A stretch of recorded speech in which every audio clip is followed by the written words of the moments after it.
શાસ્ત્રો પુકારી પુકારીને કહે છે કે રામ મિલન કે કારણે જોતો ભયો ઉદાસ, તુલસી સંગત શોધી લે રામજીનો કે પાસ. સંતરી પાસે જવાથી બે વસ્તુ મળે, એક તો લાડવાઈ મળે, બીજું વિવેક મળે. આપણે વિવેકી થવું છે. આંખ યોગ્ય જોતી થાય, કાન યોગ્ય સાંભળતા થાય અને જીભ યોગ્ય બોલતી અને ખાતી થાય. એટલે સત્સંગ, સંતો સાથેની દોસ્તી એટલા માટે. બસ અહીં શુભ વિચાર પ્રગટાવે છે, એક ગંદો વિચાર ના જોઈએ. સંતો સાથે મૈત્રી એટલે રાખવાનું. આંખથી યોગ્ય જોવું છે, કાનથી યોગ્ય સાંભળવું છે, જીભથી યોગ્ય બોલવું છે. અહીં શુભ વિચાર પ્રગટાવવા છે એટલે સંતો જોઈએ. અહીં ચિંતા રહિતનું જીવન પ્રગટાવવું છે, સંતો જોઈએ. આ વ્યવસ્થિત રહે, આ વ્યવસ્થિત રહે એટલે સંતો જોઈએ.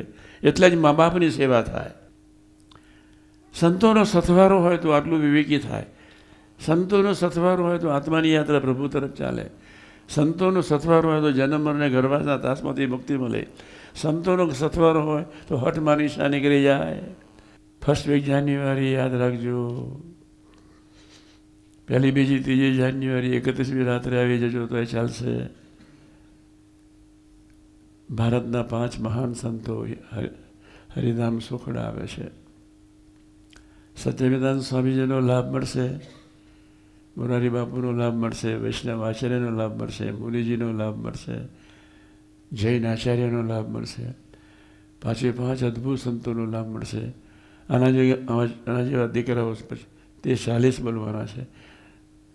નાના ટાબોરિયાને સોંપવા માટે આવવું પડે. તમે ટાબોરિયા આવીને બોલવું વિચાર જરૂરથી આવજો.